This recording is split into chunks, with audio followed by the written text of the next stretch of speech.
Good morning, Sheila. How are you doing this morning?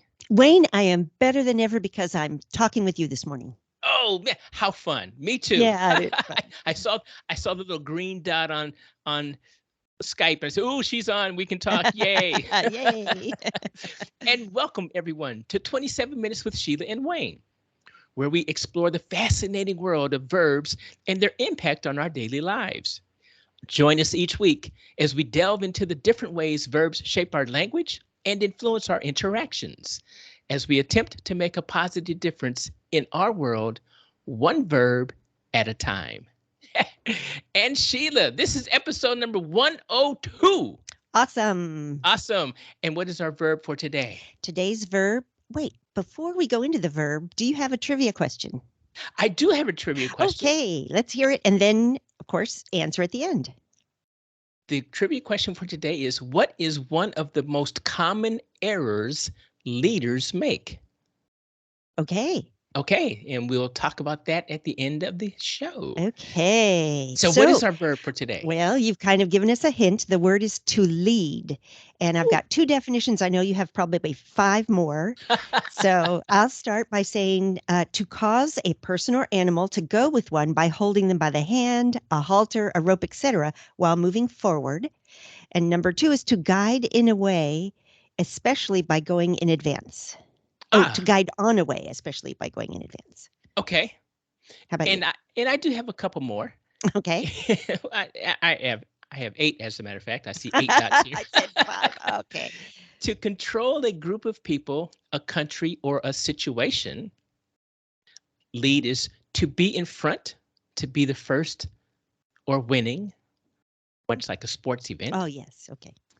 To cause someone to do something, and I didn't particularly enjoy this, but it says especially something bad. Wow. Oh. So if somebody if Junior jumped off the bridge, Oh, yeah. I yeah, remember hearing that. okay. Here's another one. To show the way to a group of people, animals, vehicles, etc., by going in front of them, much Mhm. like you suggested. Okay. To show the way by going in front. All Mhm. of these seem to be very, very similar in Mhm. tone and whatever. Mhm. To manage or control a group of people, to be the person who makes decisions that other people choose to follow Mm. or obey. Okay. Mhm. To prepare the way for something to happen, such as a cause. And lastly, to live a particular type of life. Ah, so they're Okay. leading that kind of a life. Yes. Okay. All right. And how did you find this verb? How did you find this verb when we first selected it and said, "Ooh, this is one we're going to do next week"? I must admit it was a challenge for me because I every time I thought of a subject, I thought, well, Wayne's going to cover that far better than I will. So I'd go in this direction. Oh yeah, no, Wayne's got that one down pat. So I thought maybe I just need to interview Wayne about this topic. But then I got inspired by an area where I think I probably do know something slightly different from the direction Wayne would be going in. Good, good. Yes. But I have some quotes first, if I can start with some Oh, quotes. please do. We love quotes. Yes, good. Okay. The first one is Nelson Mandela, who said, "It is better to lead from behind and to put others in front, especially when you celebrate victory when nice things occur. Oh, You take the front when there's danger. Then people will appreciate your leadership." I like I that. like that too. The next quote has been attributed to at least three different people: Thomas Paine, or General George Patton, or Lawrence J. Peters, a Canadian writer. But it's lead, follow, or get out of the way. And then my third one is Jennifer Melius and Dr. Wayne Applewright wrote a book called "You Know It's a Verb," right? And their quote is, "As a leader, you should never stop learning ever." That Wayne Applewhite guy, I don't That know, Wayne and Jennifer Applewright Milius, guy. they say a lot of things. They say a lot of really good things, and now you can understand why I was every time I'd go down a path, I'd go, "Well, Wayne will cover that far better than I would." You are very kind. On that quote where you said three or four people have done that one, Yes. I've heard it. I heard it, and I changed it one little bitty way. Okay. I say, and I have a placard that says this. It says, "Lead, follow, and know when to differentiate between the two." Ah. Yes. So I like that. Ah, Um, and yes, Jennifer and I did write a book. However, I'm going to start off with two articles that I read, okay. and they're fun. And Okay. as you well know, leadership, lead, everybody says the same kinds of things. They just say it differently. Okay. And Monique Valcour here is no different. But she says anyone can learn to be a better leader. And I read her article and I go, wow, this is pretty cool. Mm-hmm. And here's the summary. It says occupying a leadership position is not the same thing as leading. To lead, Mm. you must be able to connect, motivate, and inspire a sense of ownership of shared objectives. And I thought, yeah, that's getting there. And she starts off with start with a problem that you'd like to solve or a future result you'd like to achieve. And I thought, okay, I know where this is going.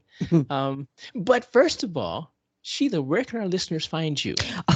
Well, thank you. My email address is zekeandsheila@yahoo.com. Zeke, of course, is the golden retriever sitting in the background here. Go Zeke. And my email address is wayne@mindsyncing.com. And as Nelson Mandela said, yep, send all the bad stuff to me, to my email address, and send all the good comments to Sheila. What a leader. Golly. Yes. And how about you? Which direction did you go to? Wayne, I'm going to talk about three different directions I went to, which are I called lead light, because you're going to dive deep into leadership. But then there's a fourth point I just want to say real quick, and that is something you just referenced and we have talked about before, which is sometimes the leader in the organization is absolutely not the person with the title. Sometimes it is the person who is uh, just got natural leadership skills, Mm. and a good leader pays attention to who those people are and ideally gets them as an ally.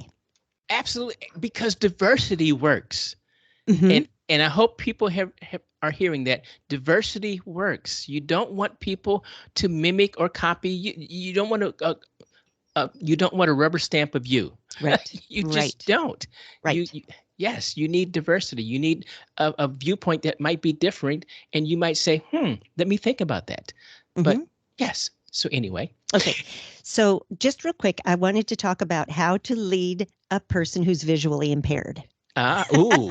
So this Okay. is definitely a tangent. We'll get back to leading as Jennifer Melius and Dr. Wayne Applewhite talked about it. But first of all, being visually impaired doesn't mean totally blind. A lot of people make the mistake and they get suspicious when someone can appear to see and be acting like they can't.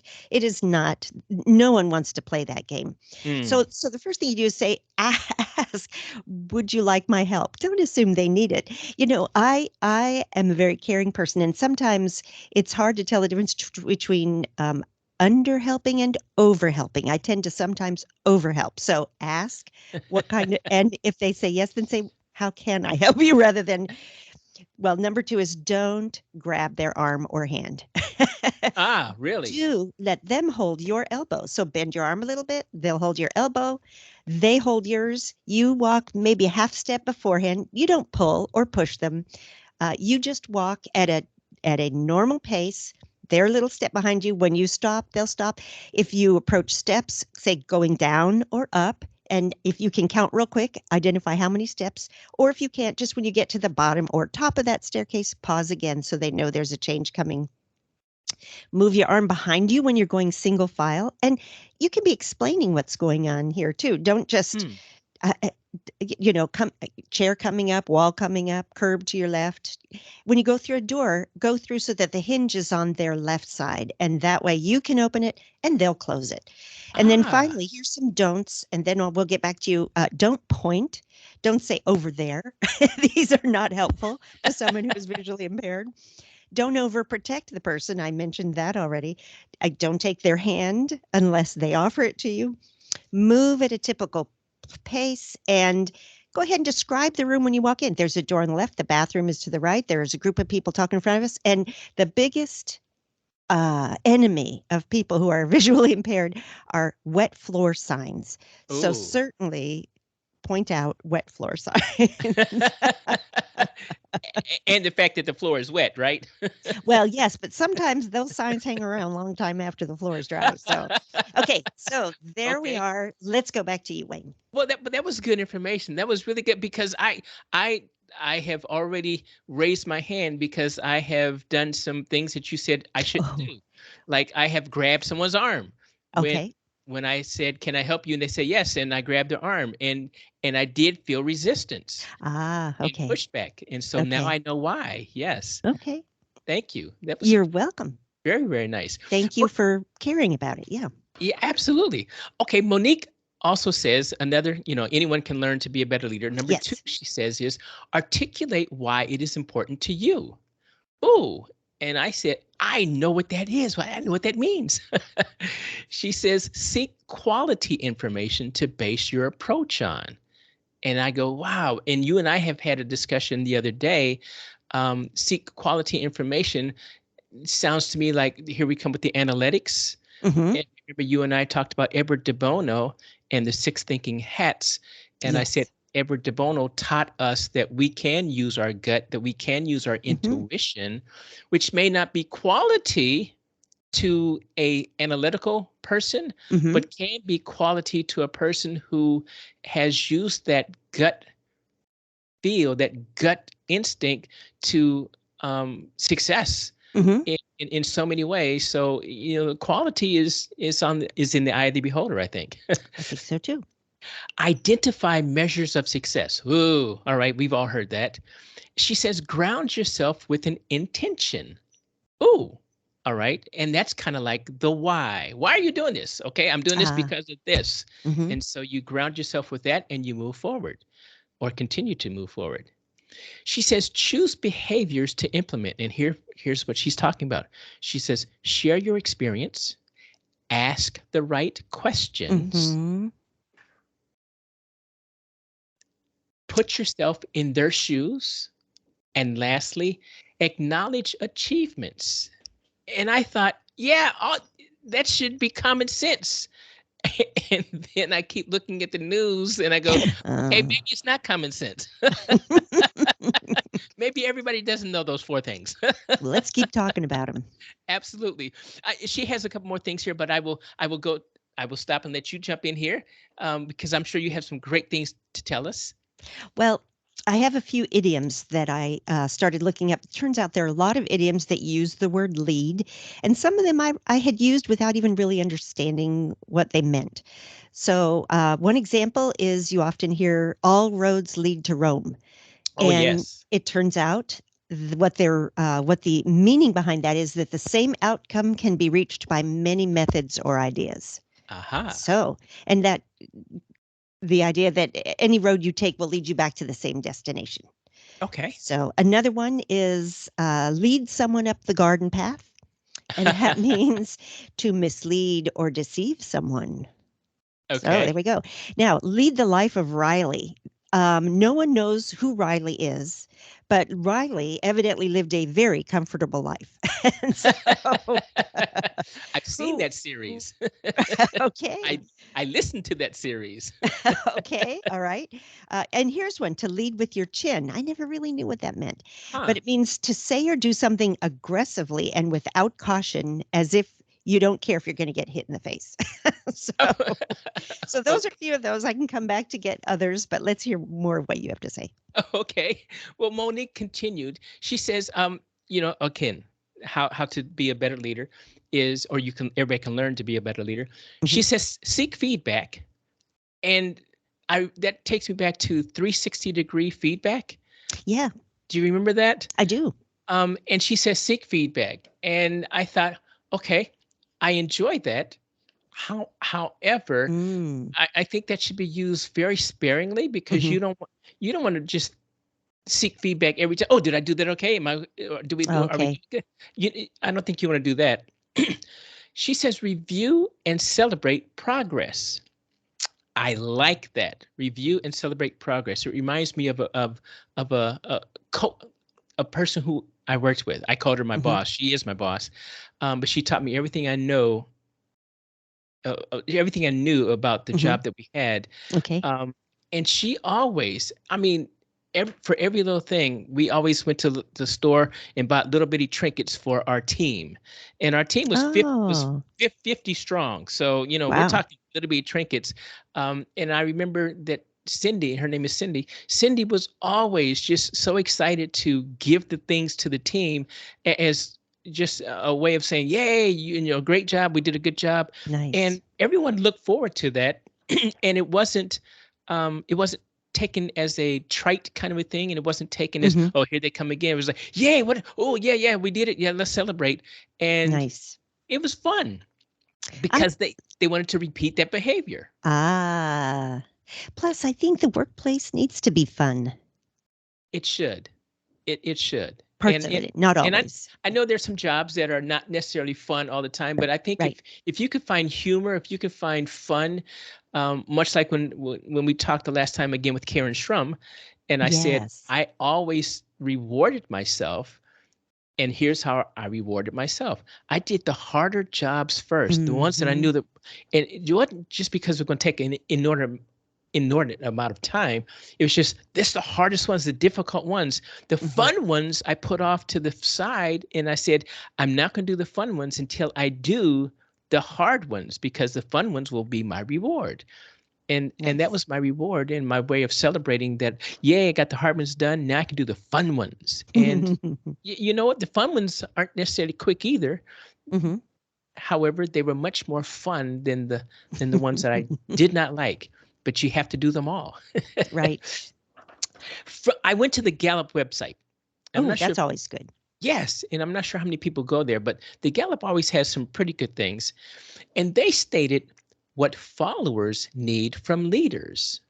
And here we go. Jennifer and I talked about basically the theme throughout our book was all the things we're talking about and all the things you're going to hear from me from this point on today is a two-way street. It's bi-directional. She says, I mean, Gallup said that what followers need from leaders is trust, compassion, stability, and hope. And I want to turn that back over and say, and that's what leaders need from followers, or followers need from leaders. They need to be trusted Mm, too. They need mm, compassion, mm, stability, and hope as mm. well. Good point. It's a two-way street. It really is. And, and before I go on, please continue. Well, I another know path. I know you have tons to say. No, no. Well, okay. I'm going to try to keep them short because I'm more interested right now in hearing what you have to say. But this is just one little area. I have a counseling background, and Yes. I first learned this in my graduate program and have read much more about it since then. But this is a technique called mirroring, pacing, and leading, and it's Huh. only to be used for ethical purposes. Wow. But I think many of us are familiar with mirroring a person. When you're with another person, you mirror their breathing rate and their Mm. posture and some of their gestures. When people are first in love with each other, they automatically do this. But we're talking here about if you're wanting to get someone comfortable with you and on the same page, you pace yourself, you breathe their level, you slowly and smoothly imitate their posture and some of their gestures so they feel an empathy from you and they feel heard. You use the same tone of voice, you use some of the same verbal Hmm. style, and then you start checking for pacing. You don't, as soon as they move, you don't then move. You wait a couple seconds and then move. If they move their right arm over on the back of their chair, after 3 seconds, you move your arm in right arm in that direction. You don't exactly copy them.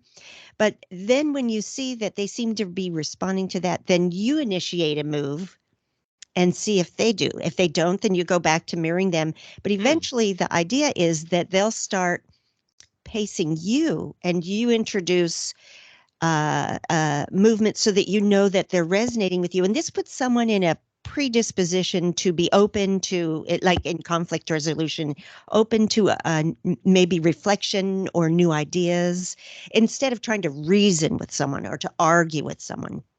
Ah, So, and that's when you gradually take over leading instead of just mirroring and pacing. And they recommend this is also used in something called neuro-linguistic programming, which kind of veers sometimes into pseudoscience, but in any case, it is what it is. So they suggest that you practice this, say, when you're traveling and there's someone nearby. If they can see you out of the corner of their eye, you start mirroring them and then start pacing. Someone at a restaurant table across from you. The challenge is that nowadays people are on their phones so much they're paying absolutely no attention to you. yes, So right? that's not Yes. going to be very effective there. But anyway, again, for counseling, for conflict resolution, waitresses use this technique and get bigger tips. Salespeople use this Really? technique and get bigger sales. Wow. So only for ethical purposes. So that Wow. was my fun little deviation from our leadership topic here. The next time I go to a restaurant, I'm going to be watching my waiter or waitress. Do. Yeah, Yes. yeah, yeah. And the thing is, even if you're aware of it, it's still, according to research, even if you're aware of it, it still impacts you. So you can be Cool. saying, I know what she's doing, but I'm good with that. Because I do that too. Yes. Okay.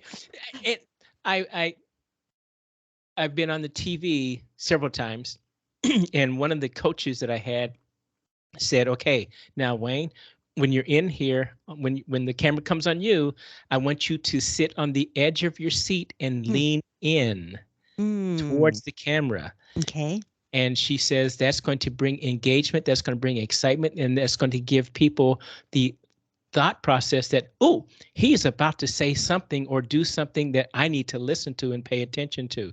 She says, if you're sitting back, relaxed with your arm, as you Mm-hmm. said, arm over the chair, people are going to just say, yeah, yeah, yeah, yeah, yeah. But when you lean in and you're on Mm, the edge of the seat, something exciting is about to be said or happen. And, very cool. and I thought that's pretty cool. Yes. I do that automatically, but it's because I'm on the edge of needing hearing aids.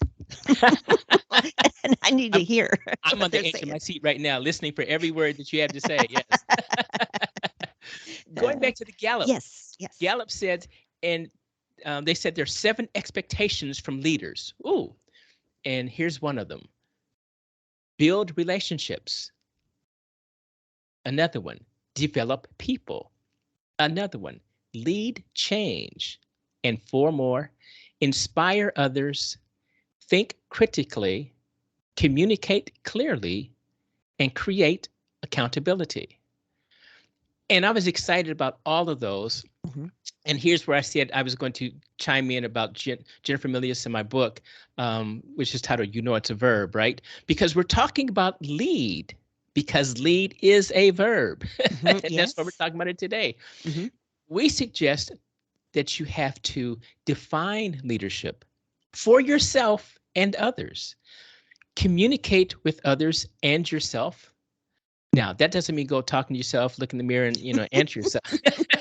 but Oh, but you thank you for clarifying that. Oh, yeah, yeah, yeah. But you have to know who you are. You have to be Yeah. confident in your own skin, Mhm. confident with your own skill sets, and do that. So you got to communicate with others and yourself. We want you to be responsible. Hold everyone, to include yourself, Mhm. accountable. Mhm. Now, a lot of people ask me, well, what's the difference between being responsible and accountable?